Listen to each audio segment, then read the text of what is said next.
following on from the constructive roundtable discussions held last week. I also want to acknowledge the presence today of so many Aboriginal and Torres Strait Islander women and honour the role they play in nurturing culture, country, family, community, right across Australia. I also acknowledge any women and men here who have served our nation in our Defence Forces, and I thank you for your service on behalf of a grateful nation.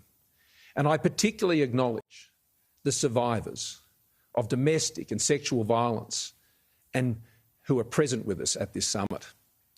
Your lived experience is foundational to informing the development of the next national plan to end violence against women and their children.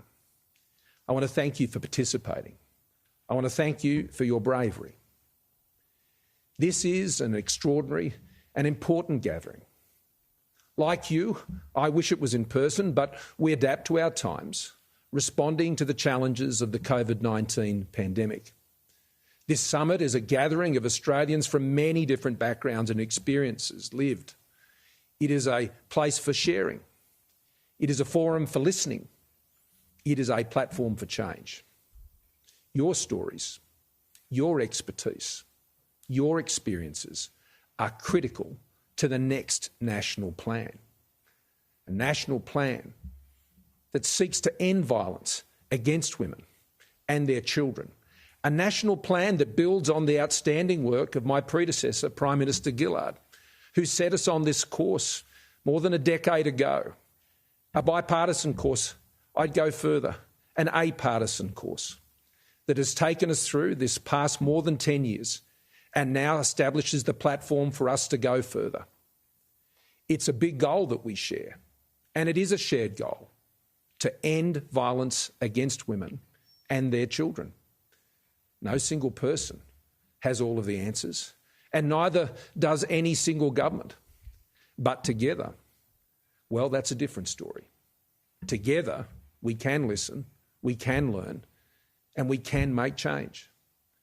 We can identify barriers and behaviours, practices and gaps, so that Australia is a safer place for every Australian woman and girl. We can draw on lived experience and research findings through this summit and turn them into meaningful action. And the only way we end violence is to focus our efforts to prevent it from happening in the first place. Primary prevention is a key plank of the current national plan and will continue to be fundamental to our long-term strategy. We need to change behaviours and attitudes so that we stop violence before it starts. Our country must become a place where every woman feels safe and can live free of fear. That's what freedom is. That's every woman's right. But it's far from every woman's reality, as we know. Right now, too many Australian women do not feel safe, and too often they are not safe, and that is not okay. There is no excuse, and sorry doesn't cut it. They are not safe at home. They are not safe at work. In broad daylight, you are not safe. In public space, you are not safe. You are not safe. Here in this place, even this place, where I speak to you from today, are not always safe.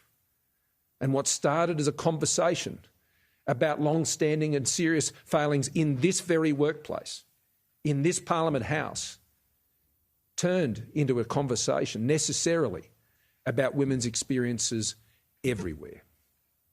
It's not a new problem, and it's not a simple problem. But Australia does have a problem. While much has changed over the years, too much has stayed the same.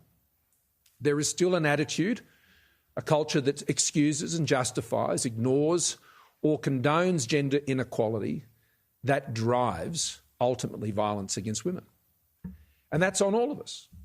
Every Australian has a responsibility. I, as Prime Minister, have a responsibility. I, as an Australian, has a responsibility. Parents, schools, sports club, the media, every person, every company, every government has a responsibility. And we have to do better and strive to be better. I don't believe we can talk about women's safety without talking about men, about the way some men think they own women, about the way women are subjected to disrespect, coercion and violence. This must continue to change, because if not now, when? This is a call to action and a call for change. Every Australian has a part to play in making Australia safe for every woman. Because while governments, together with all of you here today, will continue to develop and deliver programs and policies, and indeed a national plan for the next decade, there will be many, many moments in between. And it is in these moments that every Australian can be making their change, because every day counts.